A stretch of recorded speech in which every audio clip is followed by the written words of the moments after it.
I want to thank everyone, brothers and sisters all over the world. The People's Freedom Movement, hashtag enough is enough. As you all understand, we are no violent movement. No violent movement. I repeat, we do not condone violence in our movement.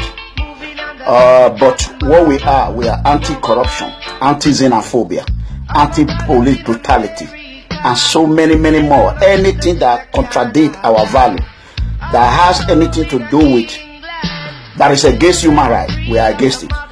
So I want everyone to know about that.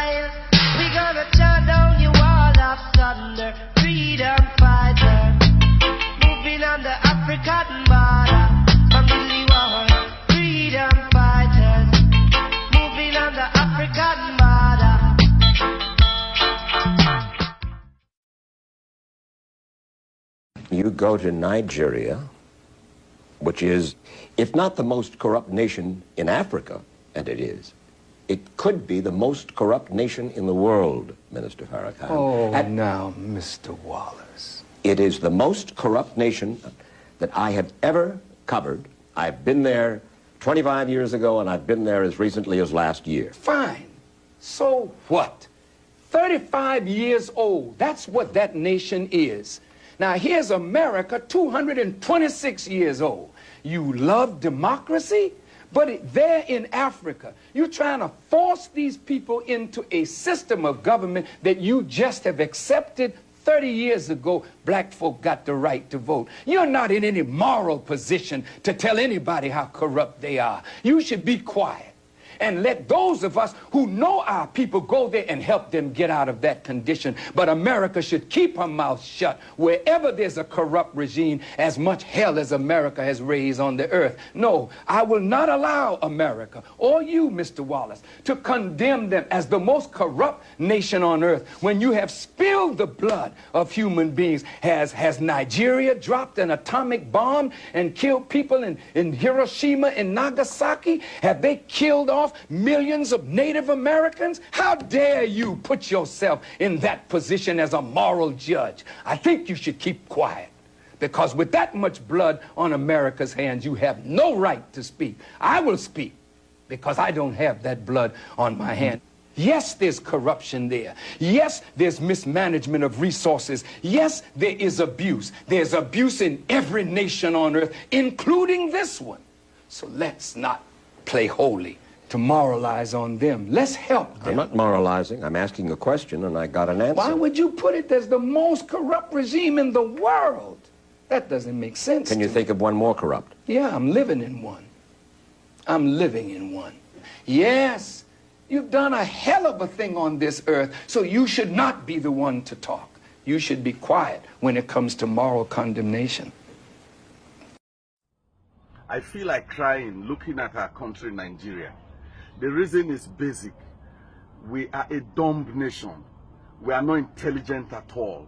We waste our time praying and binding what only requires thinking and common sense.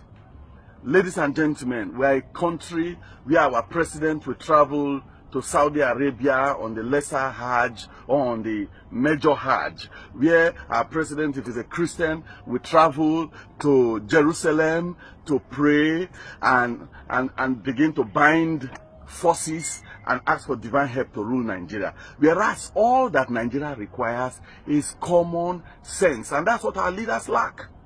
Although I'm a supporter of Buhari, but I believe strongly that the beautiful ones are not yet born. What I mean, the beautiful leaders that will take Nigeria from zero to hero, they are not yet born. Certainly, Buhari is not the person. Goodluck was not the person. Obasanjo was not the person. How could Obasanjo have been the person when, as president, he wanted a third term, which was contrary to the constitution, and he built a University of Technology in Ota and resuscitated his farm. So there was conflict of interest. Why Buhari is sincere? He does not have the intellectual caliber.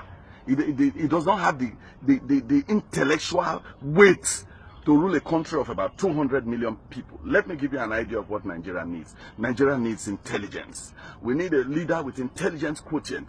Look at DSC. I'm from Warri. If you go to Warri, DSC is lying prostrate. I expect our president to go there and with intelligence, with creativity, raise up the steel sector.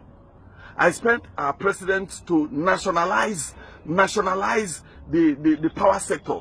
Why privatize a monopoly? It's a monopoly. If you want to privatize electricity, then it must not be a monopoly. Because it's a monopoly, privatizing it is simply transferring inefficiency from the government to private sector. And look at it now. Look at what I will blame the president for. Why should Buhari give contracts to Chinese people to build railway and to build road when we have over 100 universities, and all these universities have department of civil engineering, mechanical engineering? It's a shame that we are giving contracts to Chinese people to build roads, to Indian people to build roads, when we have civil engineers.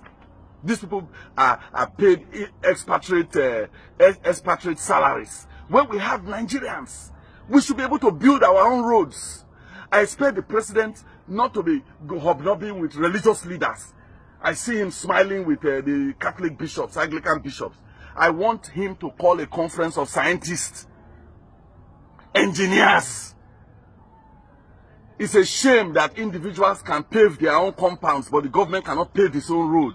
We need intelligent leaders, not religious-minded leaders, whether Christian leaders, whether Islamic leaders. They are all just religious people with empty brain. We need people that can move Nigeria forward. And I'm telling you, the time we will have intelligent leaders, not old people like Buhari, not recycled leaders like all the ones we have here now. Even in governors who have been in power since 1999, they were local government chairmen. We don't need such people. We need young people, 20-something years old, 30-something years old, with fire to overthrow these people. And what I mean overthrow them, not just overthrow them by taking their position, but overthrow them by critical thinking. By look, whittling down religion. Me, I'm a pastor, but it's time to bring religion down and raise science up.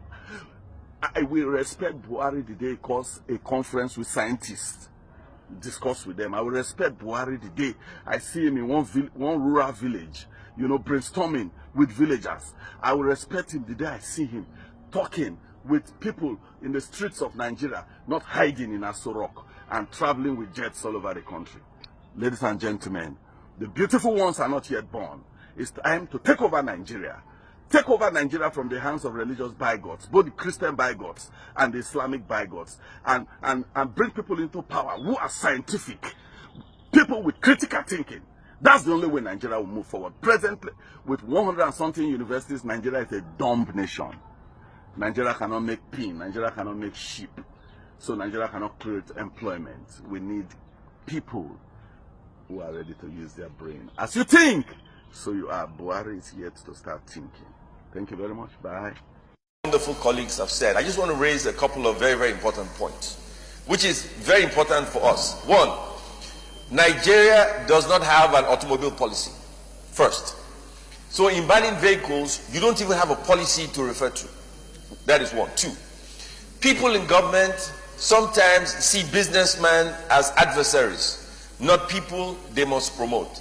And I will tell you a short story to underscore what I've just said. When I became Director General of NTA in 1999, a lot of people forget that television in Nigeria was only 6 to 8 hours a day. From 1960 to 99, TV was only 6 to 8 hours a day. On my first day at work, I asked my colleagues, why is television 6 to 8 hours a day? They said it was impossible for NTA to transmit 24-hour television. I told them that was an impossibility. Within 7 days, I gave Nigeria 24-hour television by choice, because that was what I wanted. Now, what is happening here is a lack of imagination, creativity by those who serve government. These people who make these laws, who want to shut down airports, are not qualified for the job they are paid to do. It's as simple as that. I think we are beaten around the bush. So I want to appeal to President Muhammadu Buhari directly. Mr. President, the people that have been appointed to to do these jobs are not qualified. I want to ask you, Mr. President, to please relieve them or redeploy them to other parts of government so private sector people can be employed to do what they are supposed to do. This government is not here to impoverish Nigerians, put people on the unemployment line, create poverty in the land, see importers of cars as competitors to their jobs. These individuals, I repeat, are not qualified to hold these positions.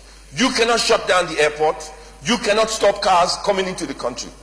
We must address the issue. Who is at fault? If they are not qualified for the jobs they've been entrusted to do, then they must be relieved of that responsibility. You cannot tell me that if you have a border post, you cannot man the border post. What is the budget of customs? What is the budget of the Ministry of Aviation? I'll tell you a simple story. Take Muritala Mohammed 1. Muritala Mohammed 1 is nothing but a mall. Ask those who run that mall, how many square meters of space do you have? What is the revenue you generate? Why are lifts, escalators not working, toilets not clean? If we in the private sector can run our businesses with no money, have major indebtedness to the bank, and you are sitting there with revenue, unbelievable revenue, and you cannot run something as simple as a space, an air-conditioned space. That is all it is. Because the management of Muritala Mohammed do not pay customs, do not pay the police, do not pay for the services. The customs department pay for that service. The police pay for that service. They do not pay DSS or SSS. All they do is provide a service. Yet that place is an eyesore. We must privatize government. I have had the privilege of running a business, working for the executive, and now I make laws with my colleagues. The problem you have is a lot of the people in government are not qualified for the jobs they are doing. We must not beat around the bush. It is an atrocious policy. But the issue is, President Buhari must understand that he has to relieve these people of these responsibilities. If he does not, Nigeria cannot make any progress. These people are not qualified by in any disguise to run these agencies if they are going to come here and put millions and millions of people on the unemployment line. That is my submission. Thank you, Mr. President.